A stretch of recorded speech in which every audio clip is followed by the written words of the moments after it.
கர்த்தருடைய பரிசுத்த நாமத்துக்கு ஸ்தோத்திரம். கர்த்தராகிய இயேசு கிறிஸ்துவின் நாமத்தினாலே நான் உங்கள் ஒவ்வொருவரையும் வாழ்த்துகிறேன். கர்த்தர் நல்லவர், அவருடைய கிருபை என்றும் உள்ளது. இன்னைக்கும் நாம் தியானிக்க போற வேத வசனம் யோபு 5ஆம் அதிகாரம் 9ஆம் வசனம். ஆராய்ந்து முடியாத பெரிய காரியங்களையும் எண்ணி முடியாத அதிசயங்களையும் அவர் செய்கிறார். ஹல்லேலூயா. ஆராய்ந்து முடியாத, ஆராய்ச்சி செய்ய முடியாதபடிக்கு பெரிய காரியங்கள். நமக்கு ஒரு அற்புதம் நடந்திருந்தது, அதிசயம் நடந்திருந்தது அப்படின்னு சொன்னா நம்ம அதை யோசிச்சு பார்த்தோன்னா, இது எப்படி நடந்தது, நாம செய்தோம் அப்படின்னு சொல்லி நம்ம யோசிச்சு பார்க்கும்போது, அந்த ஆராய்ச்சி செய்ய முடியாதபடிக்கு பெரிய காரியங்களை நம்முடைய வாழ்க்கையில் செய்கிற ஆண்டவர் நம்முடைய ஆண்டவர். இன்னைக்கும் பெரிய காரியங்களை செய்கிற ஆண்டவர் தான் நம்ம தியானிக்க போறோம். கொஞ்ச நேரம் நம்ம தியானிப்போமா? சங்கீதக்காரன் தாவீது பாருங்க, சங்கீதம் 126ஆம் அதிகாரம் 3ஆம் வசனத்துல, கர்த்தர் நமக்கு பெரிய காரியங்களை செய்தார், இதன் நிமித்தம் நாம் மகிழ்ந்திருக்கிறோம். ஹல்லேலூயா. அவர் சொல்ல பாருங்க, கர்த்தர் நமக்கு பெரிய காரியங்களை செய்தார், இதன் நிமித்தம் நாம் மகிழ்ந்திருக்கிறோம். ஹல்லேலூயா.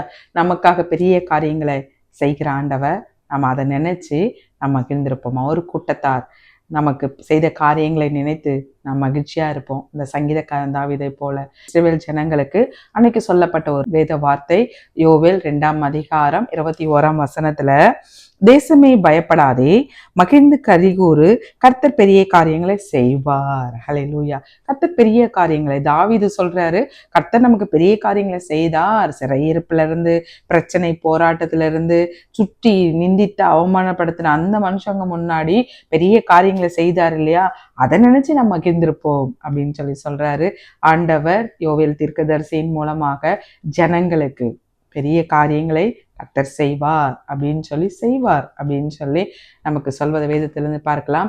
இதே எரேமியா 33ஆம் அதிகாரம் 3ஆம் வசனத்துல, நீ அறியாததும் உனக்கு எட்டாததுமான பெரிய காரியங்களை செய்வேன் அப்படின்னு சொல்லி கர்த்தர் சொல்றாரு. ஹல்லேலூயா. 3 காலங்களுக்கும் தேவனா இருக்க கர்த்தர் செய்ய போகிற காரியங்கள், செய்து கொண்டிருக்கிற காரியங்களுக்கு, பெரிய காரியங்களுக்கு நாம் நன்றி சொல்ல வைக்கிற நல்ல ஆண்டவர்.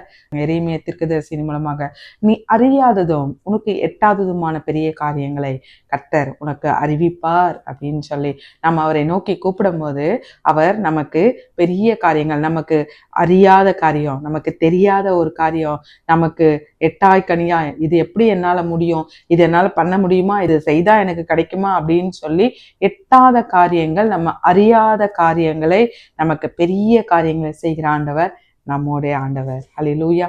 பெரிய காரியங்களை செய்வாரா? அவரு அப்படிப்பட்டவர் தானா அப்படின்னு சொல்லி வேதத்துல சங்கீதக்காரன் தாவீதும் இன்னும் தீர்க்கதரிசிகள் நம்முடைய ஆண்டவர் எப்படிப்பட்டவர் அப்படின்னு சொல்லத நம்ம வேதத்துல இருந்து நாம தியானிப்போம். சங்கீதம் 104ஆம் அதிகாரம் 1ஆம் வசனத்துல, நீர் மிகவும் பெரியவருமா இருக்கிறீர், மகிமையும் மகத்துவமும் அணிந்து கொண்டிருக்கிறீர். அவர் ஆண்டவரே, நீர் மிகவும் பெரியவராய் இருக்கிறீர், மகத்துவத்தையும் மகிமையும் அணிந்து கொண்டிருக்கிறீர். ஹல்லேலூயா. அடுத்த சங்கீதம் பாருங்க, 96:4, கர்த்தர் பெரியவரும் மிகவும் ஸ்தோத்திரிக்கப்படத்தக்கவருமா இருக்கிறார், எல்லா தேவர்களிலும் பயப்படத்தக்கவர் அவரே. ஹல்லேலூயா. கர்த்தர் பெரியவரும், ஒருத்தருக்கு ஸ்தோத்திரம் செலுத்தணுமா, அது நம்முடைய ஆண்டவர் தான். அவரே எல்லா தேவர்களிலும் பயப்படத்தக்கவர் அப்படின்னு சொல்லி சங்கீதக்காரன் தாவீது சொல்றாரு. இன்னொரு சங்கீதம் பாருங்க, சங்கீதம் 147:5, கர்த்தர் பெரியவரும் பலமுள்ளவருமா இருக்கிறார், அவருடைய அறிவு அழிவில்லாதது. ஹல்லேலூயா. கர்த்தர் பெரியவர், பலமுள்ளவர், அவருடைய அறிவு அழிவில்லாததுங்களா. மகத்துவத்தையும் மகிமையும் அணிந்த பெரியவர், எல்லா தேவர்களிலும் ஒருத்தருக்கு ஸ்தோத்திரம் செலுத்தணுமா, அது நம்முடைய கர்த்தாதி கர்த்தருக்கு மட்டும்தான். எல்லா தேவர்களிலும் பயப்படத்தக்கவர் ஒரே ஒருத்தர் தான், அது நம்முடைய ஆண்டவர், பெரியவர் அப்படின்னு சொல்லி சொல்றாரு. அது மட்டும் இல்லாம அவருடைய அறிவு அழிவில்லாததுங்களாம். ஹல்லேலூயா. அவருடைய அழிவு அழிந்து போகாத ஒன்று, ஜீவனானது. ஹல்லேலூயா. அது மட்டும் இல்லாம சங்கீதம் 47ஆம் அதிகாரம் 2ஆம் வசனத்துல, கர்த்தர் பயங்கரமானவர், பூமியின் மீது எங்கும் ராஜாவுமா இருக்கிறார். ஹல்லேலூயா. கர்த்தர் பயங்கரமானவர், பெரியவர் மட்டும் இல்ல, அவர் பயங்கரமானவர், பூமியின் மீது எங்கும் ராஜாவா இருக்கிறார். ஹல்லேலூயா. தீர்க்கதரிசியின் மூலமாக ஆண்டவர் என்ன சொல்றாரு பார்க்கலாங்களா? எரேமியா 23ஆம் அதிகாரம் 5:24 எவனாகிலும் தன்னை நான் காணாதபடிக்கு மறைவிடங்களில் ஒளித்துக் கொள்ள கூடுமோ என்று கர்த்தர் சொல்கிறார். நான் வானத்தையும் பூமியையும் நிரப்புகிறவர் அல்லவோ என்று கர்த்தர் சொல்கிறார். எவனாகிலும் தன்னை மறைத்து கொள்ள கூடுமோ அப்படின்னு சொல்லி அவர் பாருங்க. யாராவது என்ன தன்னை மறைச்சுக்கணும், ஆண்டவருக்கு மறைவனா எங்காவது போயிடணும் அப்படின்னு சொல்லி யாராவது மறைத்து கொள்ள முடியுமோ? நான் வானத்துக்கும் பூமியையும் நிரப்புகிறவர். ஹல்லேலூயா. அவர் எல்லோஹீம், எங்கும் நிறைந்தவர். அதனாலதான் சங்கீதக்காரன் தாவீது சொல்லும் போது சொல்றாரு, வானத்துக்கு ஏறினாலும் அங்கேயும் நீர் இருக்கிறீர், நான் பாதாளத்துக்கு போலான்னு பார்த்தா அங்கேயும் உம்முடைய கரம் என்னை பிடிக்கும், பூமியின் கடையாந்திரங்களுக்கு போனாலும் அங்கேயும் நீர் இருக்கிறீர் அப்படின்னு சொல்லி, நான் நடந்தாலும் என்னை சுற்றிலும் சூழ்ந்து கொண்டு இருக்கிறீர், எங்க போனாலும் நீங்க இருக்கிறீங்க அப்படின்னு சொல்லி இந்த வேத வசனத்தை உணர்ந்தவராய் அவர் ஆண்டவர் சொல்றாரு பாருங்க. நான் பூமி எங்க நிரப்புகிறவர் அப்படின்னு சொல்றவர், பூமி எங்கும் நிரப்பி இருக்கிற ஒரு ஆண்டவர். அதை உணர்ந்த தாவீது தான் சொல்றாரு, நான் எங்க போனாலும் உம்முடைய கரம் என்னை பிடிக்கும், உம்முடைய கரம் என்னை நடத்தும். ஹல்லேலூயா. அவர் எங்கும் நிறைந்த எல்லோஹீம், அவர் யாவே. ஹல்லேலூயா. அவரே பெரியவர், அவரே துதிக்கப்படத்தக்கவர். அதனாலதான் ஏசாயா 61:1 வானம் எனக்கு சிங்காசனம், பூமி எனக்கு பாதபடி. நீங்க கட்டுகிற தேவாலயம் அது எப்படிப்பட்டதா இருக்கும்? அம்மா, வானம் எனக்கு சிங்காசனம், வானத்துல சிங்காசனம் போட்டு நான் அமர்ந்திருக்கேன், பூமியில பாதத்தை வச்சிருக்கிறேன். நீங்க கட்டுகிற தேவாலயம் எந்த அளவுக்கு அப்படின்னு சொல்லி ஆண்டவர் கேட்கிறார்.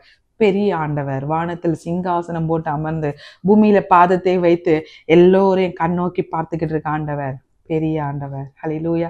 அவர் பெரியவர் இல்லையா? பெரிய காரியங்களை நமக்கு செய்வது அவருக்கு ரொம்ப லேசான காரியம் இல்லையா? நம்ம அவரை நேசிக்கிற பிள்ளைகளா இருக்கும் போது, எங்க சிஸ்டர், நான் அவரை ரொம்ப நேசிச்சேன் சிஸ்டர், நான் படித்த படிப்பெல்லாம் ரொம்ப வீணா போய்கிட்டு இருக்கு சிஸ்டர் அப்படின்னு சொல்லி ரொம்ப கலங்கிக்கிட்டு இருக்கீங்களா? பிரதர், ஆண்டவர் பெரியவர், அவருடைய அறிவு அழிவில்லாதது. உலக படிப்பு, உலக நாலேஜ், இதை வச்சு இதை பண்ணிடலாம் அதை பண்ணிடலாம் நம்ம நினைக்கலாம். ஆனா அவருடைய அறிவு அழிவில்லாதது. அழிவில்லாத பொக்கிஷத்தை நமக்கு கொடுக்கிற ஆண்டவர். நீங்க படித்த அந்த காரியங்கள் தான் ஆண்டவர் உங்களை இன்னும் மேன்மைப்படுத்துவார். பெரிய காரியங்களை செய்வதற்காக உங்களை தெரிந்து கொண்ட ஆண்டவர், உங்களை முன்குறித்த ஆண்டவர். நான் ஆண்டவருக்காக எதையாவது செய்யணும், பக்தியா ஏதாவது செய்யணும். அவர் என்னை காண்கிற ஆண்டவர். அந்த காண்கிற ஆண்டவருக்கு நான் ஏதாவது பண்ணணும் அப்படின்னு சொல்லி எத்தனை முயற்சிகள் பண்றேன். ஆனா எல்லாம் எப்படி அந்த கழுகு பறக்கும் போது அந்த சிறகை பிடிங்கிட்டு இன்னும் பற அப்படின்றது போல, நான் எந்த முயற்சி பண்ணாலும் பிசாசு போராட்டத்தை கொடுத்து நான் எழும்ப முடியாத படிக்க நான் ரொம்ப சோர்ந்து போயிருக்கேன் அப்படின்னு சொல்லி இந்த நிகழ்ச்சியை பார்த்துக்கிட்டு இருக்கீங்களா? ஆண்டவர் உங்களோடு கூட இருக்காரு. உங்களை தெரிந்து கொண்டது, உங்களை முன் குறித்தது. வேதவசனம் சொல்லுது பாருங்க, அவர் பெரியவரும் பலமுள்ளவரா இருக்காரா. அவர் சோர்ந்து போகிறவருக்கு பலன் கொடுக்கிறவர் இல்லையா?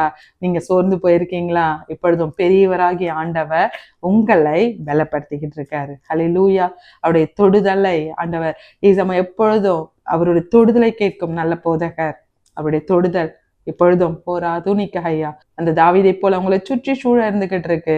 பிசாசு உங்களை முடக்க நினைக்கலாம், ஆனாலும் பெரியவராகிய ஆண்டவர் உங்களை மறுபடியுமாய் எழும்ப பண்ணுவார். மறுபடியுமாய் உங்களுடைய ஒவ்வொரு காரியங்களும் கட்டுவிக்கிற ஆண்டவர் உங்களோடு கூட இருக்காரு. ஹல்லேலூயா.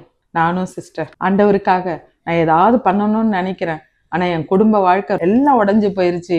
ஆண்டவர் பெரியவராகிய ஆண்டவரை தான் நான் என்னோட 22வது வயசுல இருந்து கெட்டியா பிடிச்சுக்கிட்டு இருக்கேன். ஆனா அந்த பெரியவராகிய ஆண்டவர் இப்ப கைவிட்டுட்டாரா, இல்ல என் குடும்ப வாழ்க்கையே அப்படி சீரடைஞ்சு போயிருக்குன்னு தெரியலையே அப்படின்னு சொல்லி ரொம்ப சோர்ந்து போயிருக்கீங்களா? கவலைப்படாதீங்க சிஸ்டர். ஆண்டவர் பெரியவர். அவரே எல்லா தேவர்களிலும் பெரியவர் இல்லையா? உங்களை கைவிட மாட்டார். அந்த எல்லாமே ஒரே கடவுள் தான். இதையும் நான் வணங்கிப்பேன், அதையும் நான் வணங்கிப்பேன், ஜீசஸும் இருக்காரு, மரியன்னையும் இருக்காங்க அப்படின்னு சொல்லி எல்லா கடவுளும் ஒருவர் தான் அப்படின்னு சொல்லலாம். வேதம் சொல்லுது, எல்லா தேவர்களிலும் பயப்படத்தக்கவர் ஒருவரே, பெரியவர், கர்த்தராகிய ஆண்டவர். ஹல்லேலூயா. என்னுடைய சொந்த முயற்சியினால நான் பிஸ்னஸ்க்காக போட்டு எல்லாம் விரயமா போய்கிட்டு இருக்கு. ஆனா இதே நான் ஒரு 10 வருஷம் முன்னாடி செய்த எல்லா பிஸ்னஸும் நான் தொட்டதெல்லாம் பொண்ணா இருந்தது. இப்ப ஆனா எல்லாமே இழப்பா போய்கிட்டு இருக்கு அப்படின்னு சொல்லி என்னோட நாலேஜை நம்புறதா, மனுஷங்க சுத்தி வேலை செய்யறவங்களோட நாலேஜை நம்புறதா, எனக்கு தோன்றதையும் செய்யறேன், சுத்தி ஸ்டாஃப் என்னென்ன சொல்றாங்களோ அதையும் செய்துட்டு தான் இருக்கேன். ஆனாலும் என் பிசினஸ்ல இப்படி இழப்புகள் வந்துகிட்டு இருக்கே அப்படின்னு சொல்லி சோர்ந்து போய் இந்த நிகழ்ச்சியை பார்த்துக்கிட்டு இருக்கீங்களா? அவருடைய அறிவு அழிவில்லாதது. ஞானத்தை சம்பூரணமாய் கொடுக்கிற ஆண்டவர். ஒருவன் ஞானத்தில் குறைவா இருந்தால் என்னிடத்தில் கேட்க கடவன், நான் சம்பூரணமாய் கொடுக்கிற ஆண்டவர் சொன்ன ஆண்டவர் இல்லையா? உங்களுக்கு ஞானத்தை கொடுத்து இன்னும் பெரியவராகி ஆண்டவர் உங்களோட வழக்கரத்தை பிடித்து ஆண்டவர் உங்களுக்கு துணையா இருப்பாரு. இயேசுவின் நாமத்தினால நான் ஆசீர்வதிக்கிறேன். இப்பொழுதும் நம்ம வேதத்துல இருந்து பெரிய காரியங்களை செய்த ஒரு 3 நபர்களை நம்ம பார்க்கலாம். அதுல ஒரு மிஷினரி பாருங்க, ரொம்ப அழகா ஒரு வார்த்தை சொல்றாரு, ஆண்டவரிடத்தில் பெரிய காரியங்களை எதிர்பாருங்கள், ஆண்டவருக்காக பெரிய காரியங்களை செய்யுங்கள். ஹல்லேலூயா. வேதத்துல இருந்து நாம் தியானிப்போமா? முதலாவது மோசேக்கு பாருங்க, ஆண்டவர் பெரிய காரியங்களை செய்யறாராம். என்ன காரியங்கள் செய்தார் அப்படின்னு சொல்ல வேதத்துல இருந்து பார்ப்போம். உபாகமம் 4ஆம் அதிகாரம் 32ஆம் வசனம். தேவன் மனுஷனை பூமியில சிருஷ்டித்த நாள் முதல் உனக்கு முன் இருந்த பூர்வ நாட்களில் வானத்தின் ஒரு முனை தொடங்கி மறுமுனை மட்டும் எவ்விடத்திலாகிலும் இப்படிப்பட்ட பெரிய காரியம் நடந்ததுண்டோ? இப்படிப்பட்ட பெரிய காரியத்தை நீ கேள்விப்பட்டிருக்கியா அப்படின்னு சொல்லி மோசேக்கு சொல்றாரு. என்ன அப்படி காரியங்கள் செய்தார் பாருங்க. முச்செடி தண்ணில் ஆண்டவர் பேசுகிறத இந்த மோசே பார்த்தாருங்களாம். அக்கினியின் நடுவிலிருந்து பேசுகிற தேவனுடைய சத்தத்தை நீ கேட்டது போல யாதொரு ஜனமாவது கேட்டதும் உயிரோடு இருந்ததும் உண்டோ? அக்கினியின் நடுவுல இருந்து பேசுகிற தேவனுடைய சத்தத்தை நீ கேட்ட இல்லையா? அப்படி யாராவது கேட்டிருக்காங்களா? அப்படி கேட்டுட்டு யாராவது உயிரோட இருந்திருக்காங்களா அப்படின்னு சொல்லிட்டு, அல்லது உங்கள் தேவனாகிய கர்த்தர் எகிப்திலே உன் கண்களுக்கு முன்பாக உங்களுக்கு செய்தபடி எல்லாம் தேவன் அந்நிய ஜாதிகளின் நடுவில் இருந்து ஒரு ஜனத்தை சோதனைகளினாலும் அடையாளங்களினாலும் அற்புதங்களினாலும் யுத்தத்தினாலும் வல்லமையுள்ள கரத்தினாலும் ஓங்கிய புயத்தினாலும் மகா பயங்கரமான செயல்களினாலும் தமக்கென்று தெரிந்து கொள்ள வகை பண்ணினதுண்டோ என்று நீ விசாரித்து பார். ஹல்லேலூயா. ஓங்கிய புயம், பலத்த கரம் அந்த எகிப்து தேசத்துல இருக்கும் போது ஆண்டவர் உனக்கு செய்தார் இல்லையா? அந்நிய ஜாதிகளுக்கு முன்பாக, அந்நிய தேவர்களுக்கு முன்பாக, அந்நிய மந்திரவாதிகள், பார்வோனின் மந்திரவாதிகளுக்கு முன்பாக உனக்கு செய்தார் இல்லையா? அப்படிப்பட்ட யாருக்காவது செய்திருக்கிறாரா அப்படின்னு சொல்லி நீ விசாரித்து பார். மோசேக்கு பாருங்க, விசாரித்து பார் அப்படின்னு சொல்லி வேத வசனம் சொல்லுது. மோசேக்கு பாருங்க, ஆண்டவர் மீதியான தேசத்துல மாமனாருடைய ஆடுகளை மேய்ச்சிக்கிட்டு இருக்காரு. அப்போ ஆண்டவர் முச்செடி தண்ணில தேவதூதர் மூலமாக ஆண்டவர் பேசுறத நம்ம பார்க்கலாம். இஸ்ரவேல் ஜனத்தை உபத்திரவத்தை நான் பார்த்தேன் மோசே.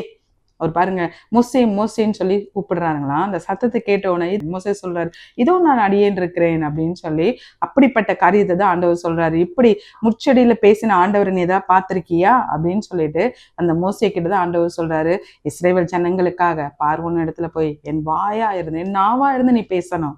அவரு சொல்றாரு, நான் எப்படி போய் பேச முடியும்? பார்வோன் எவ்வளவு பெரியவன், நான் ரொம்ப சின்னவன், நான் ஒரு சாதாரண ஒரு மனுஷன், சாதாரண ஒரு பிரஜை, நான் போய் எப்படி பார்வோன் இடத்துல ஒரு ராஜா கிட்ட போய் நான் அப்படி பேச முடியும்? அவர் சொல்றாரு, இருக்கிறவராகவே இருக்கேன், இது என்னுடைய நாமம், நீ போ அப்படின்னு சொல்றாரு.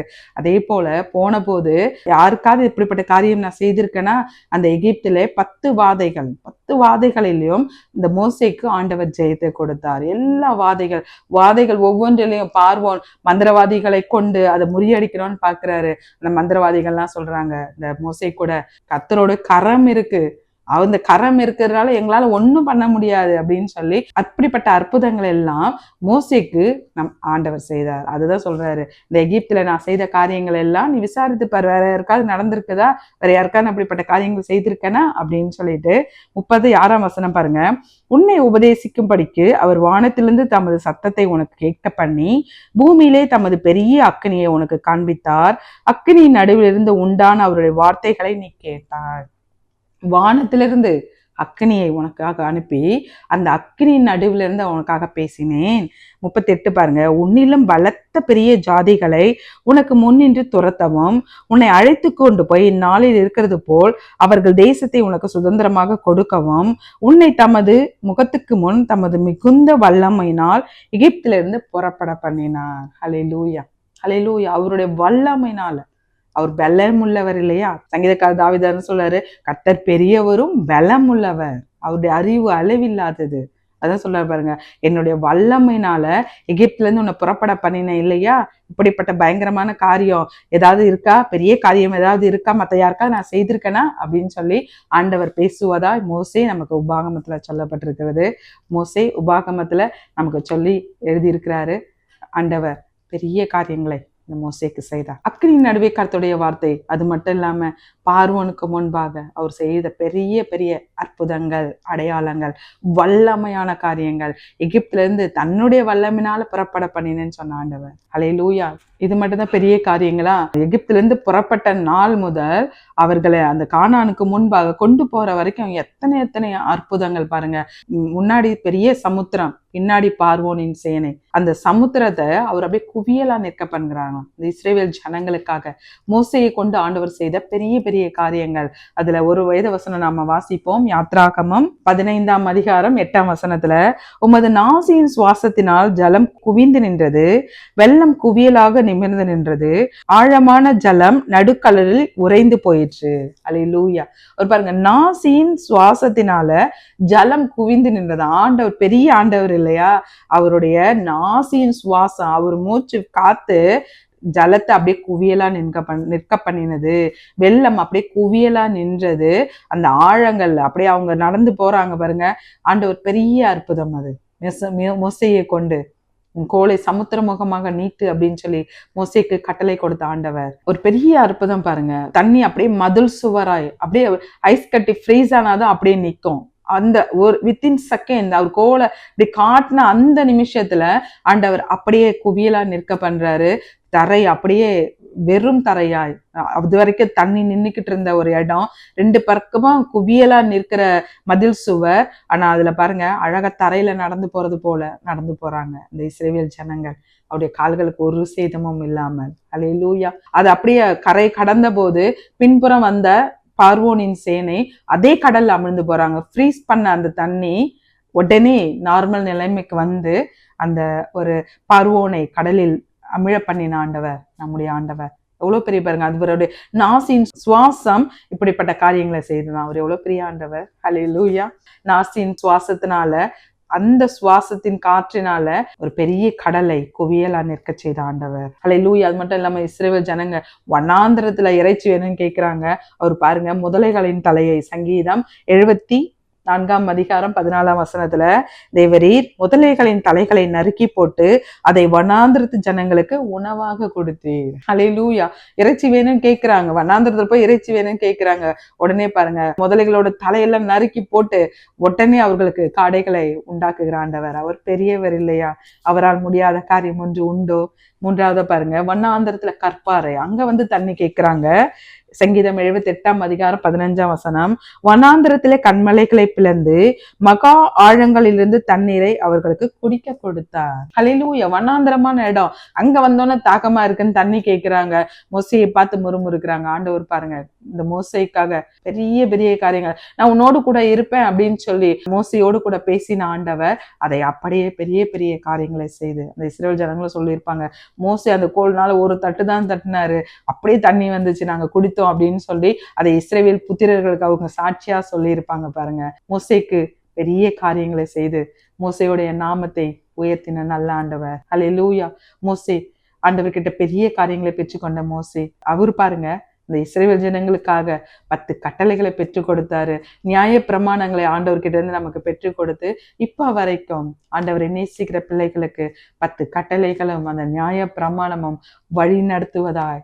ஹல்லேலூயா. அது மட்டும் இல்லாம ஆண்டவர் அந்த மோசேயோட நாமத்தை உயர்த்துவதை நம்ம வேதத்துல இருந்து பார்த்தோம்னா, அவரை போல வல்லமையாய் பயன்படுத்தின தீர்க்கதரிசிகளை பார்க்கவே முடியாது, வேற யாரையும் பார்க்க முடியாது அப்படின்னு சொல்லி மோசேக்கு ஒரு ஒத்த நாமத்தை கொடுத்த நல்ல ஆண்டவர். ஹல்லேலூயா. கர்த்தரிடத்தின் பெரிய காரியங்கள் நமக்கு செய்யறாருன்னு சொன்னா நாம அவருக்கு பெரிய காரியங்களை செய்கிறவர்களா இருக்கணும். மோசே அவர் ஆண்டவருக்காக பெரிய காரியங்களை அந்த சீனாய் மலையில போயிட்டு இந்த ஜனங்களுக்காக 40 நாள் உபவாசம் இருந்து 2 கற்பாறைகள் 10 கட்டளைகளோடு கூட கடந்து வந்த மோசே. ஹல்லேலூயா. ஆண்டவருக்காக அவர் செய்த காரியங்கள் அதே போல நம்ம தாவீதோட வாழ்க்கையிலையும் பார்க்கலாம். தாவீதும் பாருங்க, அவர் சொல்றாரு பெரிய காரியங்களை எனக்கு செய்தார் அப்படின்னு சொல்லி. நாம 1 நாளாகமம் 17ஆம் அதிகாரம் 19ஆம் வசனத்துல நம்ம வாசிப்போம். கர்த்தாவே, உமது அடியானி நிமித்தமும் உமது இருதய துடிப்பின் படியும் இந்த பெரிய காரியங்களை எல்லாம் அறிய பண்ணும்படிக்கு இந்த பெரிய காரியத்தை எல்லாம் செய்தீர். ஹல்லேலூயா. சங்கீதக்காரன் தாவீது பாருங்க ரொம்ப அழகா சொல்றாரு, உமது அடியானி நிமித்தம், என் நிமித்தமும் உம்முடைய இருதயத்தின் நிமித்தமும், இந்த உம்முடைய இருதயத்துல இருதயத்துல என்னை குறித்து நீங்க வச்சிருக்கீங்க இல்லையா, அந்த நன்மையான காரியங்கள், அதன் நிமித்தமும் எனக்கு பெரிய காரியங்கள் எல்லாம் செய்தீர் அப்படின்னு சொல்லிட்டு 20ஆம் வசனத்துல, கர்த்தாவே நாங்கள் எங்கள் காதுகளால் கேட்ட எல்லாவற்றின் படியும் தேவரிற்கு நிகரானவர் இல்லை, உம்மை தவிர தேவனும் இல்லை. இந்த தாவீதுக்கு ஆண்டவர் பெரிய காரியங்களை செய்ததுனால அவர் சொல்றாரு பாருங்க, என்ன உங்களுக்கு இந்த அடியானின் நிமித்தம் என்ன உங்களுக்கு ரொம்ப பிடிச்சிருக்குதா, உங்க இருதயத்துல எனக்கு நிறைய காரியங்கள் செய்யணும்னு நீங்க நினைச்சதுனால எனக்கு பெரிய காரியங்கள்லாம் செய்தீங்க அப்படின்னு சொல்லிட்டு நன்றியா சொல்றாரு. உம்மை தவிர இங்க காதுகளால் கேட்ட எல்லாவற்றிலையும் தேவரிற்கு நிகரானவரும் இல்லை, உம்மை தவிர தேவனும் இல்லை. ஹல்லேலூயா. சங்கீதக்காரன் தாவீது ஆடுகள் பின்னாடி அப்பாவுடைய ஆடுகளை மேய்த்து கொண்டிருந்த தாவீது, ரொம்ப சின்ன பிள்ளையாய் இருந்த தாவீது, அந்த தாவீதை ஆண்டவர் தெரிந்து கொண்டு அவர் பாருங்க சத்துருக்களை எல்லாம் முறியடித்து கிங் ஆஃப் கிங்காய் அந்த தாவீதை வைத்தாரு. அப்ப அவர் சொல்லாம இருப்பாரா, எனக்கு ஆண்டவர் பெரிய காரியங்களை செய்தார் அப்படின்னு சொல்லி.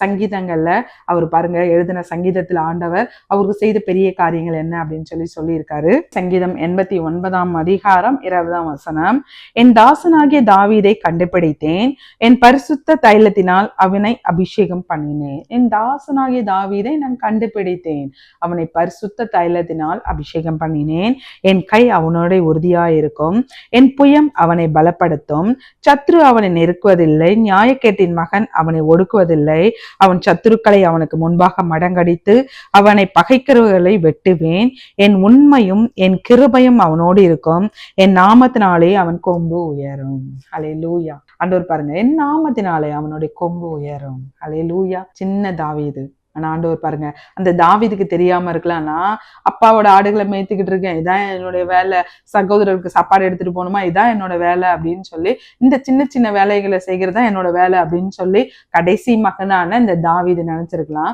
ஆனா ஆண்டவர் பாருங்க, இந்த ஈசா என் மகனை என் இருதயத்துக்கு ஏற்றவனாக கண்டேன், அவன் என் சித்தப்படி எல்லாம் செய்வான், எனக்கு விருப்பமானதை எல்லாம் செய்வான் அப்படின்னு சொல்லி அந்த தாவீதை தெரிந்து கொண்ட, ஆடுகள் பின்னாடி போன தாவீதை தெரிந்து கொண்டு அரியணையில் உட்கார வைத்த ஆண்டவர் 40 வருடங்கள் யூதாவின் மீதும் இஸ்ரவேலின் மீதும் ஆட்சி செய்த அந்த தாவீது, சத்ரு அவனை ஒடுக்குவதில்லை, நியாயக்கேட்டின் மகன் அவனை ஒடுக்குவதில்லை அப்படின்னு சொல்லி, என் நாமத்தினால் அவன் கொம்பு உயரும். ஹல்லேலூயா. ஆண்டவருடைய நாமத்தினால், சங்கீதங்கள் அவர் சொல்றாரு, அவருடைய நாமமே உயர்ந்தது, அவருக்கு நிகரானவர் யாருமே இல்லை அப்படின்னு சொல்லி தாவீதுக்கு பெரிய காரியத்தை செய்த நல்ல ஆண்டவர். இந்த தாவீதும் பாருங்க பெரிய காரியங்களை செய்தார் இல்லையா, இதன் நிமித்தம் எனக்கு ஆண்டவர் பெரிய காரியங்களை செய்தார் அப்படின்னு சொல்லி நம்ம 1 படித்தது. எந்த சூழ்நிலை அவர் சொல்றாரு பாருங்க, அவர் பெரிய ராஜாவாயிடுறாரு, அரண்மனையில இருக்காரு, கேதுரு மரத்தினால ஒரு அரண்மனை கட்டி அந்த அரண்மனையில இருக்காரு.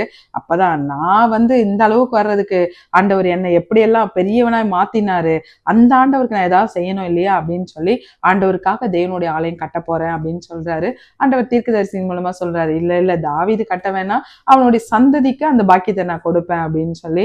அதை கேட்ட போதுதான் அவர் சொல்றாரு, இந்த அடியானின் நிமித்தமும் உங்களுடைய இருதயத்தின் நிமித்தமும் பெரிய காரியங்கள்லாம் எனக்கு செய்தி, நான் ஆடு பின்னாடி இருந்தேன், ஆனா என்னை அரசனாய் மாற்றின ஆண்டவர் அப்படின்னு சொல்லி. தாவீது ஆலயம் கட்டலனாலும் தன் மகன் ஆலயம் கட்டும் போது அரண்மனையில உள்ள பொக்கிஷங்கள், தங்கம், வெள்ளி எல்லாம் வச்சு கொடுத்து அனுப்பினார், பசும்பொன், தகடு, இப்படி எல்லாம் வச்சு கொடுத்து அனுப்பினார் அப்படின்னு சொல்லி நம்ம வேதத்துல பார்க்கலாம். அது மட்டும் இல்லாம ஆண்டவர் கிட்ட இருந்து பெரிய காரியங்களை பெற்ற தாவீது நமக்கும் பாருங்க ஆண்டவருக்காக பெரிய காரியங்களை செய்து நமக்கு ஆறுதலாய் 150 சங்கீதங்களை எழுதி ஒவ்வொன்றிலையும் கர்த்தர் நல்லவர், ருசித்து பாருங்க. நீங்க சுவாசிக்கிட்டு இருக்கீங்களா, இப்ப ஆண்டவரை துதியுங்க, சுவாசமுள்ள யாவும் கர்த்தரை துதிப்பதாக அப்படின்னு சொல்லி ஆலோசனைகளையும் அறிவுரைகளையும் நமக்கு கொடுத்து ஆண்டவருடைய நாமத்தை உயர்த்தும் சங்கீதங்கள் அவை அநேக நேரம் ஒவ்வொரு கிறிஸ்தவர்களையும் தேற்றுவதாய், ஆற்றுவதாய், அந்த வார்த்தைகள் அரவணைப்பதாய், சோர்ந்து போகும்போது பலப்படுத்துவதாய் ஆண்டவருக்காக எழுதின சங்கீதம். நமக்கும் அந்த சங்கீதம் ஏற்புடையதாய், நம்முடைய இந்த உலக வாழ்க்கையில நமக்கும் ஏற்புடையதாய் இந்த சங்கீதங்களை எழுதி கொடுத்த அந்த தாவீது. ஹல்லேலூயா. மோசே செய்தார், தாவீது செய்தார். 3வதாய் பவுல் பாருங்க ஆண்டவரிடத்துல இருந்து பெரிய காரியங்களை பெற்றுக்கொண்டு பெரிய காரியங்களை ஆண்டவருக்காக செய்த நல்ல தெய்வ மனுஷன்.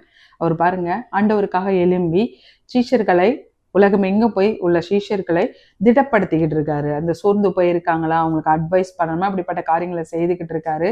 இதை பிடிக்காத யூதர்களும் இன்னும் இஸ்ரவேல் ஜனங்கள், இதை பிடிக்காத யூதர்களும் இஸ்ரவேல் ஜனங்களும் அவரை கொல்லும்படி, அவர் உயிரோட கூட இருக்கக்கூடாது அப்படின்னு சொல்லி அவரை பிடிச்சு கொடுத்துடுறாங்க. அகரிப்பா அப்படின்ற ஒரு ராஜா கிட்ட அந்த பவுலை கொண்டு வராங்க, அப்போஸ்தலனாகிய பவுலை. அப்ப அவர் பாருங்க, அவர் கேட்கிறாரு, இதெல்லாம் நீ செய்தியா அப்படின்னு சொல்லி, ஜனங்களுக்கு பிடிக்காத காரியங்களை நீ பண்ணிக்கிட்டு இருக்கியா அப்படின்னு சொல்லி அகரிப்பா கேட்கும் போது அவர் பாருங்க, அவர் சொல்றாரு, நான் கிறிஸ்துவ யாராவது பேசினாங்க, கிறிஸ்துவின் நாமத்தை யாராவது சொன்னாங்கன்னு சொன்னா நான் அவர்களுக்கு விரோதமா நின்றவன் தான். ஆனா என் வாழ்க்கையில என்ன நடந்தது தெரியுமா அப்படின்னு சொல்லி இந்த பவுல் சொல்றதை நம்ம வேதத்திலிருந்து பார்ப்போம். அப்போஸ்தலர் நடபடிகள் 26ஆம் அதிகாரம் 9ஆம் வசனம். முன்னே நானும் நசரனாகிய இயேசுவின் நாமத்திற்கு விரோதமாய் அநேக காரியங்களை நடப்பிக்க வேண்டும் என்று நினைத்திருந்தேன். அப்படியே நான் எருசலேமிலும் செய்தேன். நான் பிரதான ஆசாரியர்களிடத்தில் அதிகாரம் பெற்று பரிசுத்தவான்களில் அநேகரை சிறைச்சாலையில் அடைத்தேன். அவர்கள் கொலை செய்யப்படுகையில் நானும் சம்மதித்திருந்தேன். அவர் பாருங்க 11 பாருங்க, சகல ஜப ஆலயங்களிலும் நான் அவர்களை அநேகதர் தண்டித்து தேவதூஷணம் சொல்ல கட்டாயப்படுத்தினேன். பாருங்க, அநேக தரம் நான் அவர்களை தண்டிச்சேன், தேவ தூஷணம் சொல்ல கட்டாயப்படுத்தினேன். அவர்கள் பேரில் மூர்க்கவெறி கொண்டவனாய் அந்நிய பட்டணங்கள் வரைக்கும் அவர்களை துன்பப்படுத்தினேன். கிறிஸ்தவர்களை துன்பப்படுத்தின பவுல் அவரே சொல்றாரு அகரிப்பா ராஜா கிட்ட, நான் கிறிஸ்தவர்கள் யாராவது சொன்னா அவர்களை மூர்க்கவெறி கொண்டு அவர்களை நான் கஷ்டப்படுத்தினேன், அவர்களை சிறைப்படுத்தினேன், அவர்களை துன்பப்படுத்தினேன். இப்படிதான் நான் இருந்தேன். ஆனா என் வாழ்க்கை மாறி போனது எப்ப தெரியுமா? கர்த்தராகிய இயேசு கிறிஸ்து ஒரு ஒளியின் மூலமாக என்னோட கூட பேசினார். அவர் சொல்றாரு பாருங்க, ஒரு ஒளி என்னை சுற்றி வட்டமிட்டது. நான் தமஸ்குக்கு போய்கிட்டு இருந்தேன், கிறிஸ்தவர்களை சிறையில் அடைப்பதற்காக அது ஒரு கடிதம் எடுத்துட்டு நான் தமஸ்குக்கு போயிட்டு இருந்தேன். அப்ப என்னோட சுற்றி ஒரு பிரகாசம் வந்துச்சு இல்லையா, அந்த வெளிச்சத்துல இருந்து ஒரு சத்தம் வந்தது, அந்த சத்தம் என்னோடு கூட பேசுச்சு அப்படின்னு சொல்லிட்டு அப்போஸ்தலர் நடபடிகள் 26ஆம் அதிகாரம் 16ஆம் வசனத்துல, இப்பொழுது நீ எழுந்து காலூன்றி நில், நீ கண்டவைகளையும் உனக்கு தரிசனமாகி காண்பிக்கிறவைகளையும் குறித்து உன்னை ஊழியக்காரனாகவும் சாட்சியாகவும் ஏற்படுத்துவதற்கு உனக்கு தரிசனமானேன். ஹல்லேலூயா. அவர் சொல்றாரு பாருங்க, ஒரு ஒளி வட்டமாய் கர்த்தராகிய இயேசு கிறிஸ்து இந்த பவுலோடு கூட பேசுகிற ஒரு வார்த்தை, நான் உனக்கு தரிசனமான எதுக்கு தெரியுமா? நீ கண்டவைகளும் உனக்கு தரிசனமாகி காண்பிக்க போகிறவர்களையும் குறித்து உன்னை ஊழியக்காரனாகவும் சாட்சியாகவும் ஏற்படுத்துவதற்கு உனக்கு தரிசனமாகவும், உன்னை ஊழியக்காரனாகவும் உன்னை சாட்சியா நான் ஏற்படுத்த போறேன், அதற்காக நான் உன்னை தரிசனமானேன் அப்படின்னு சொல்லிட்டு, உன் சுய ஜனத்தாரிடத்தினின்றும் அந்நிய ஜனத்தாரிடத்தினின்றும் உன்னை விடுதலையாக்கி அவர்கள் என்னை பற்றும் விசுவாசத்தினாலே பாவ மன்னிப்பையும் பரிசுத்தமாக்கப்பட்டவர்கள், விசுவாசிக்கணும், அவங்க பாவ மன்னிப்பு பெறணும், பரிசுத்தமாக்கப்படுவதற்குரிய சுதந்திரத்தையும் பெற்றுக்கொள்ளும்படியாக அவர்கள் இருளை விட்டு ஒளியினிடத்திற்கும் சாத்தானுடைய அதிகாரத்தை விட்டு தேவனிடத்திற்கும் திருப்பும்படிக்கு நீ அவர்களுடைய கண்களை திறக்கும் பொருட்டு இப்பொழுது உன்னை அவர்களிடத்திற்கு அனுப்புவேன் என்றார். ஹல்லேலூயா. என்னென்ன காரியம் நீங்க செய்யணும்? ஒளியில் இருக்கவங்க, இருளில் இருக்கவங்களை வெளிச்சத்துக்கு கொண்டு வரணும், சாத்தான் பிடியில் இருக்கிறவங்களுக்கு தேவனுடைய ராஜ்யத்திற்கு கொண்டு வரணும். இப்படிப்பட்ட காரியங்களை செய்வதற்கு உன்னை ஊழியக்காரனாகவும் உன்னை சாட்சியாகவும் ஏற்படுத்தினேன் அப்படின்னு சொல்லி ஆண்டவர் சொல்றாரு. ஹல்லேலூயா. இப்படிப்பட்ட காரியங்கள் எனக்கு நடந்தது. அதுக்கப்புறம் தான் நான் ஆண்டவருடைய நாமத்தை, கிறிஸ்துவை நான் பிரதிபலிக்கிறவனா இருந்தேன் அப்படின்னு சொல்லி அந்த அகரிப்பா ராஜா கிட்ட இந்த பவுல் சொல்றதை பார்க்கலாம். ஹல்லேலூயா. கிறிஸ்து இல்லை அப்படின்னு சொல்லி கேட்டிருந்த பவுல், கர்த்தராகிய இயேசு கிறிஸ்து அவரோடு கூட ஒளியின் மூலமாக பேசின போது, என்னென்ன காரியங்கள் நீ செய்யணும் அப்படின்னு சொன்ன போது அதற்கு அப்படியே உடன்பட்டு இந்த பெரிய காரியத்தை பார்த்த இந்த பவுல் அப்புறம் பாருங்க, ஆண்டவருக்காக பெரிய காரியங்களை செய்தாரு. ஒரு முறை லிஸ்திராவுல தாயின் கருவில இருந்து பிறக்கும் போதே பாத்தீங்கன்னா சப்பானியா ஒரு மகன் பிறக்கிறாரு.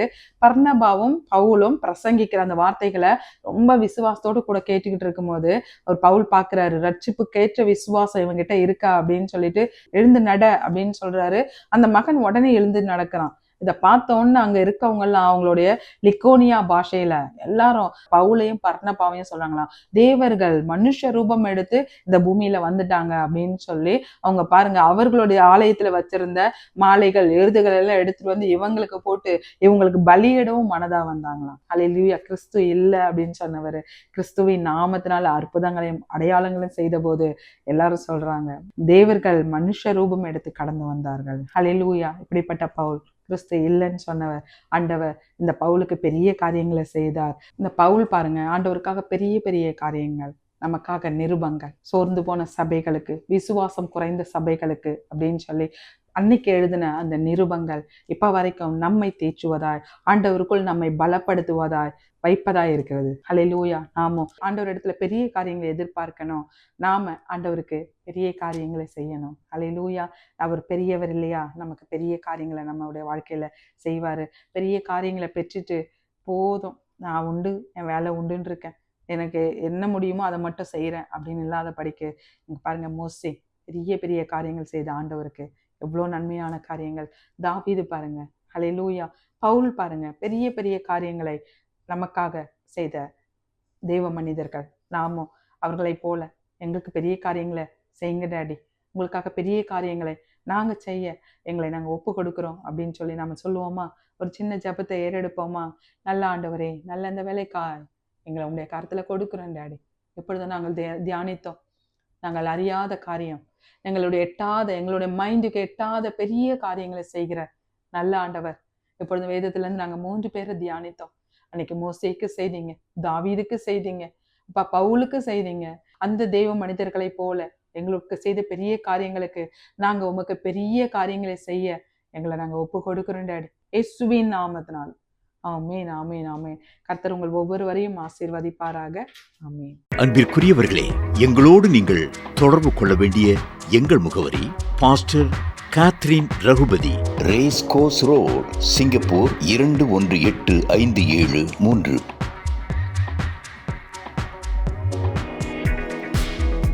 For prayer request in Singapore number 6589872057. For India number 074180718556.